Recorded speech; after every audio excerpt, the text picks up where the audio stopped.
Bismillahirrahmanirrahim. Assalamualaikum warahmatullahi wabarakatuh. Ila hadratin Nabi Mustafa Muhammadin sallallahu alaihi wasallam wa ala alihi wasallam. Ala awliya wa masyayikh Rasulullah wa ala fi hadal kitab. Syekh al-marhum Muhammad Jamaluddin Al-Qasim ad-Dinshi. Nafa'ana Allah bi 'ulumi wa 'amadana fi darah. Al-Fatiha. A'udzu billahi minasy syaithanir rajim. Bismillah. Alhamdulillahi Rabbil Alamin Ar-Rahmanir Rahim Maliki Yawmiddin Iyyaka na'budu wa iyyaka nasta'in Ihdinas siratal mustaqim Siratal ladzina an'amta 'alaihim ghairil maghdubi 'alaihim waladdallin Amin. Bismillahirrahmanirrahim. Alhamdulillahi Rabbil Alamin Wassalatu wassalamu ala asyrafil mursalin Sayyidina Muhammadin wa ala alihi washabihi ajmain. Subhanaka la ilma lana illa ma 'allamtana innaka antal alimul hakim.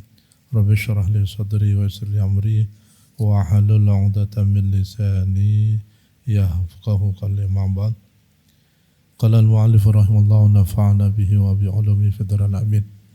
Bismillahirrahmanirrahim. Babu asraris salati wa muhimmatiha. Sekarang kita pindah mengenai salat. Kalau kemarin kita at-taharah, kalau boleh saya ringkaskan kemarin itu, meskipun singkat-singkat, tapi semoga bisa dipahami bahwa pada prinsipnya najis itu ada dua, ada yang terlihat, ada yang tidak terlihat. Namanya hukmi, ada aini. Tingkatannya ada yang ringan, menengah, berat. Ya. Cara menghilangkan ciri najis itu ada tiga, ada launun, rihun, dan apa? Launun, bau, warna, dan tu'amun, rasa. Itu cirinya. Kalau ketiga hal itu tidak ada, baunya enggak ada, warnanya tidak ada, rasanya tidak ada, berarti sudah hilang najisnya. Ya. Najasa itu. Nah, dalam wudu kita diminta untuk hati-hati membasuh wudu dengan sempurna dan disunnahkan taslis. Membasuh wudu itu taslis artinya 3 kali basuhan dan tidak boleh lebih dari 3. Kalau lebih dari 3 namanya israf, makruh. Ya, jangan mentang-mentang banyak air lalu basuh sampai 10 kali. Tidak ya. Jadi ikut tuntutan Rasul, kita disunnahkan 3. Kalau dalam kondisi air tidak bermasalah. Kalau kering air 1, meniga kalikan haram. Nah begitu ya. Kalau di kondisi kering air, kok kita wudu 3 kali, kayak ngombe angel, wudu sampai taslis itu malah jatuh haram.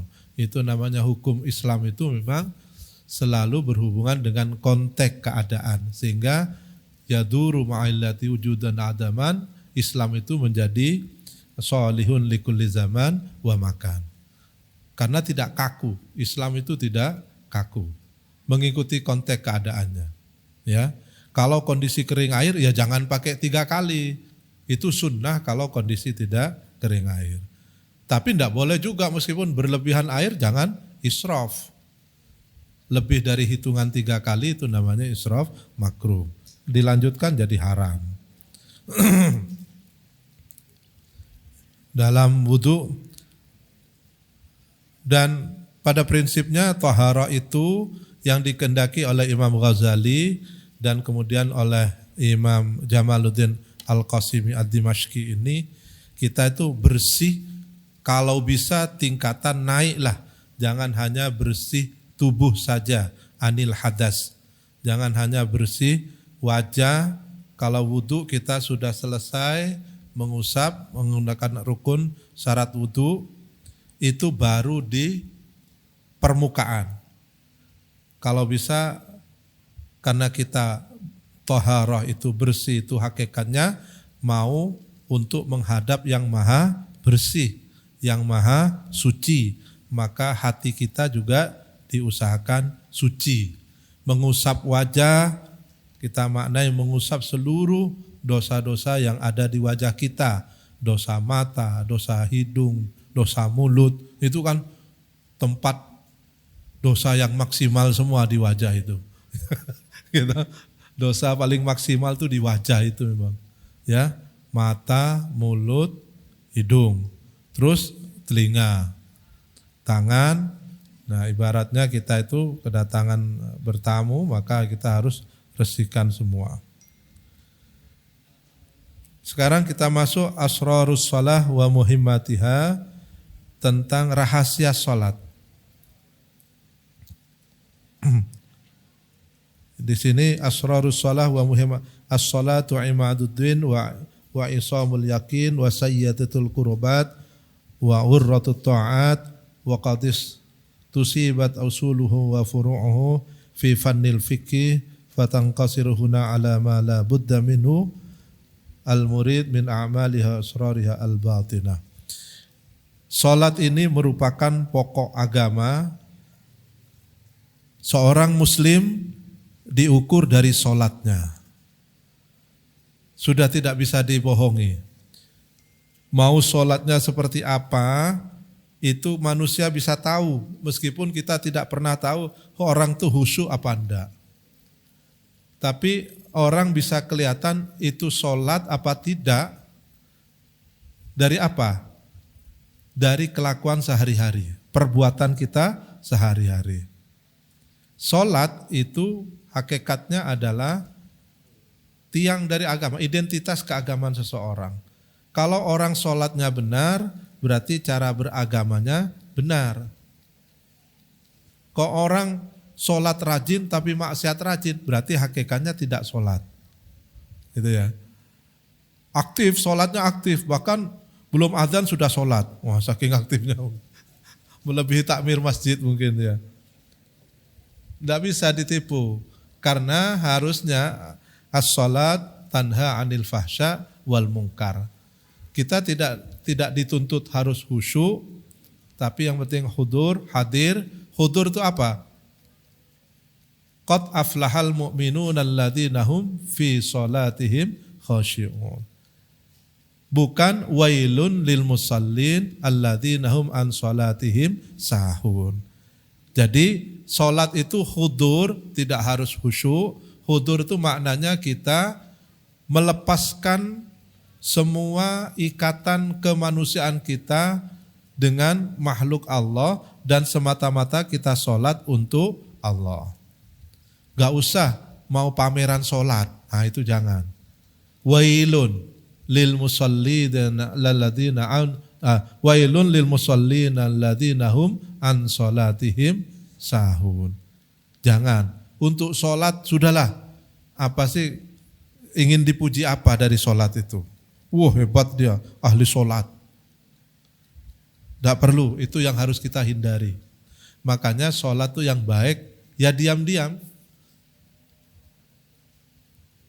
Sholat di rumah, yang sunnah-sunnah itu fadolnya lebih utama dilakukan di rumah. Kayak tahajud, gak usah ke masjid, tahajud ke masjid, takmir dibangunkan, saya mau tahajud. Oh, gitu. Nah, sholat dengan keluarga di rumah itu lebih fadol. Kenapa sholat maktubah di masjid itu syiar, ya syiar kita karena Islam itu agama dakwah, mendakwahkan kebenaran, mendakwahkan kebaikan, mendakwahkan rahmat lil alamin. Maka kita diminta untuk berjamaah. Kalau maktubah, tapi sunnah semuanya lebih utama dilakukan di dalam rumah. Ya, tidak perlu dipamerkan ke masjid, itu tidak perlu. Takut mengganggu hati kita. Ya. Fadilatul maktubah, qala Allah Ta'ala, inna sholata kanat alal mu'minina kitabam mawquta. Di sini jelas-jelas, inna sholata sesungguhnya sholat, kanat ono apa sholat, alal mu'minina wajib kepada orang mukmin, iku kitaban, jadi apa? Tertulis mauquta, tertentu mauquta juga waktu-waktunya. Makanya yang menjadi sebab orang wajib sholat, nah itu pertanyaan ya, yang menjadi sebab orang wajib sholat itu bukan mukallaf, tapi apa? Apa sebab orang wajib sholat? Ini pertanyaan usul fikih. Apa sebab orang wajib sholat? Kira-kira? Napa? Ini jawabannya. Inna sholata kanat alal mu'minina kitaban mauquta. Kita wajib sholat sebabnya apa? Mauquta, masuk waktunya sholat. Kalau belum waktunya sholat, jangan sholat. Gitu? Haram hukumnya. Haram. Bukan sekedaran, enggak main-main ini. Karena ini nasnya jelas, kitaban mauquta. Jadi harus waktu tertentu. Ketika adzan baru kita sholat. Jangan belum adzan kita sudah sholat duluan. Enggak perlu balapan dengan muadzin. Ya. Haram hukumnya ya. Jadi sebab orang wajib sholat itu karena masuk waktunya sholat. Bukan mukallaf, bukan Islam, itu kan syarat. Ya kan? Syarat sehingga dia menjadi wajib sholat. Gitu ya. Itu makna sababiyah itu kayak begitu ya. Inna sholata kanat alal mu'minina kitaban mauquta wa qala sallallahu alaihi wasallam as-shalawatu al-khamsu wal jumu'atu ilal jumu'ati kafaratun lima bainahunna majtunibatil kabairu.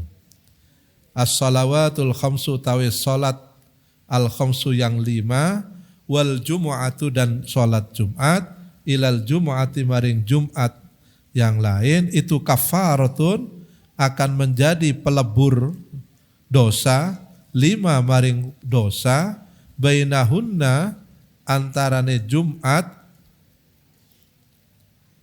2 itu dosa majtunibat selama belum melakukan perbuatan dosa al-kabairu yang besar. Jadi sholat itu bisa menghapus dosa-dosa kecil kita antar waktu sholat dari Jumat ke Jumat menjadi kafarat dosa-dosa kecil kita selama majtunibatil kabair. Wasu'ila sallallahu alaihi wasallam ayyul a'mal afdalu. Kemudian Rasulullah ditanya ayyul a'malu afdalu, ayyul a'malu ta inti amal afdalu iku lebih utama. Faqala maka menjawab sapa Nabi as-sholatu liwaqtiha. Nah ini salat tepat pada waktunya. Kecuali salat zuhur ya. Zuhur itu sunnah at-tadbir ya, mendinginkan. Mendinginkan itu kalau pas waktu zuhur itu kan panas. Ini konteksnya, hadis ini konteksnya kan karena di mana-mana ya. Zuhur itu memang pas waktu istiwa. Istiwa itu waktu matahari tidak ada bayang-bayang. Itu namanya istiwa. Geser sedikit, itu namanya zawal. Itu kan pas panas-panasnya. Jadi jamnya bukan jam ini, jam istiwa ya. Jam istiwa itu biasanya selisih 30 menit dengan ini. Kalau istiwa mesti pas jam 12 lewat 1 menit, itu zuhur. Lewat 2 menit. Pokoknya ada geser sedikit, itu sudah masuk waktu zuhur. Pas matahari di tengah, enggak ada bayang-bayang, itu namanya waktu istiwa. Itu waktu haram kita sholat. Jadi ada 3 waktu yang kita diharamkan sholat. Pertama matahari baru terbit, kalau pas tengah dan pas terbenam. Karena ini adalah 3 waktu para penyembah matahari. Sholatnya orang yang menyembah matahari, sholatnya 3 waktu. Matahari terbit, matahari pas di atas, dan matahari pas terbenam. Makanya 3 waktu ini kita diharamkan melakukan ibadah termasuk menguburkan jenazah. Ya, termasuk menguburkan jenazah, harus menghindari 3 waktu ini. Selain 3 waktu ini nggak apa-apa. Tengah malam nggak apa-apa, lebih baik kalau siap petugasnya. Karena sahabat besar, kabairus sahabat semuanya dikuburkan malam-malam.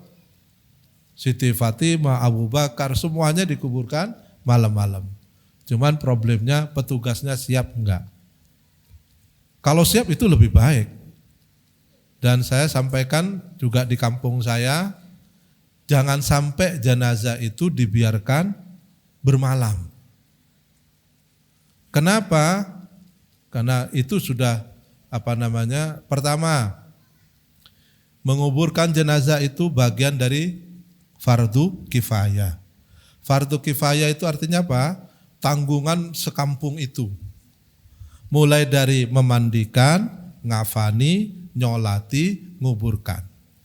Sudah mandikan, ngafani, nyolati, belum nguburkan, artinya digantung. Gitu? Fardu kifayahnya digantung. Nah, pada masa-masa ini banyak malaikat.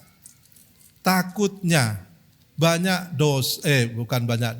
banyak orang-orang yang merasa tidak puas, terganggu, apalagi menghadang jalan. Orang punya kepentingan mendesak. Apa kira? Wah, ini ganggu tok ae. Itu kan keluhan begitu tuh nyampe kepada jenazah sebagai tambahan dosanya. Mengganggu hakul adami. Itu kita harus sadar begitu, menyadari. Jadi kepada jenazahnya tidak menguntungkan karena tidak semua orang puas, tidak semua orang senang. Ya, semalaman ada jenazah di kampung itu tidak semua orang senang. Hatta keluarganya sendiri mungkin tidak nyaman tidur ada jenazah di kamar itu. Enggak bisa tidur. Maka Rasul bisur'ah itu kita kalau ada segerakan.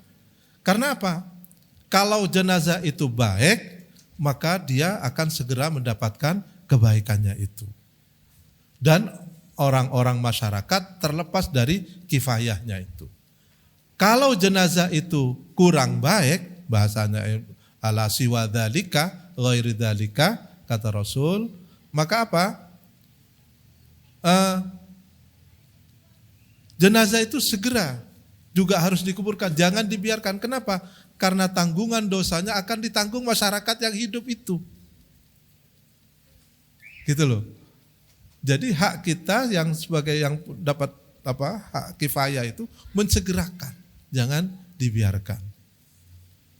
Boleh ditunda, yang di hadis itu ditentukan siapa yang boleh ditunda kalau ada kerabat dekat. Dzil arham, dzawil arham itu siapa? Bapak, ibu, anak, hanya itu.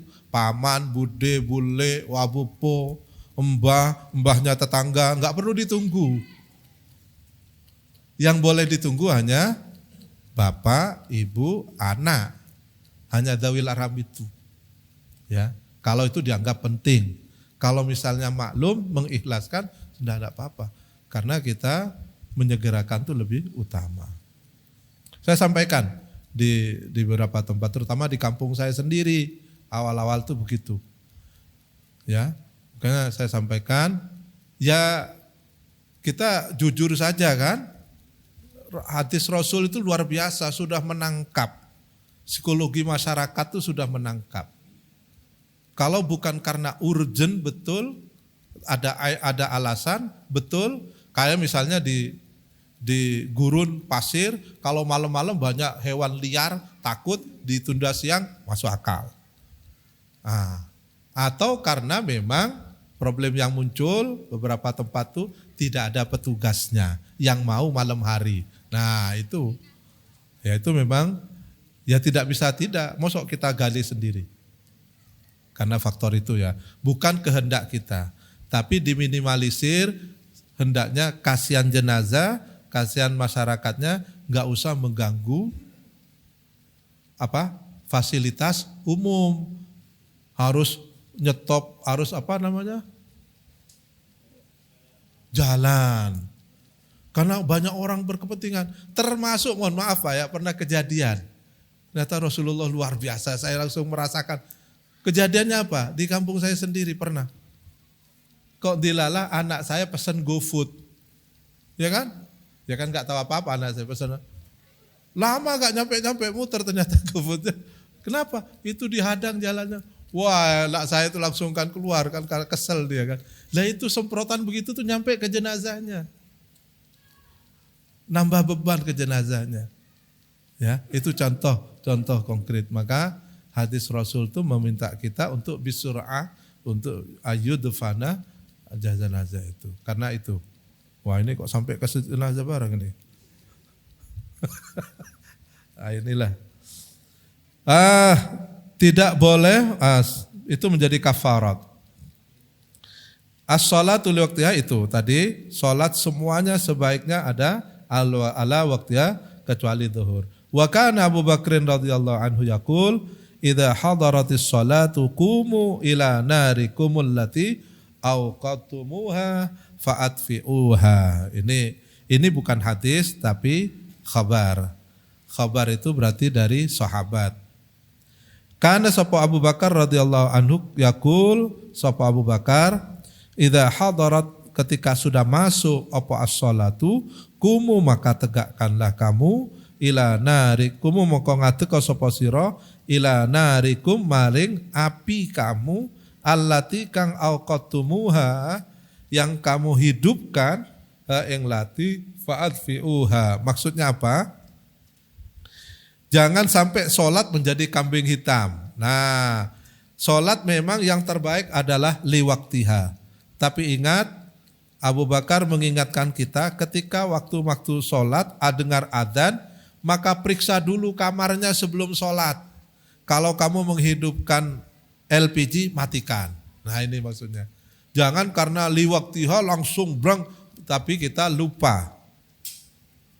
Nanti ketika sholat ternyata kebakar atau meledak, yang disalahkan sholat. Salat kok iki iso kebakar? Bukan, nggak ada hubungannya. Jangan menyalahkan sholat. Maka Abu Bakar liwaktiha iya, tapi juga perhatikan lingkungan, jangan sampai kita di rumah lagi narikum fa'atfi'uha, maka padamkan dulu. Ya, matikan dulu LPG dan semua. Apalagi sekarang pakai ini ya, kalau di kampung saya sudah ada LPG itu, yang pakai pipa itu, jadi enak, nggak perlu beli lagi galon. Kok galon apa? Tabung. Cirinya orang haus ya begini nih. Saya sebenarnya baru nyampe tadi jam 4, pesawat saya baru landing jam 4. Tapi sudah dapat WA dari Jenderal Sudirman, ya harus hormat itu kan.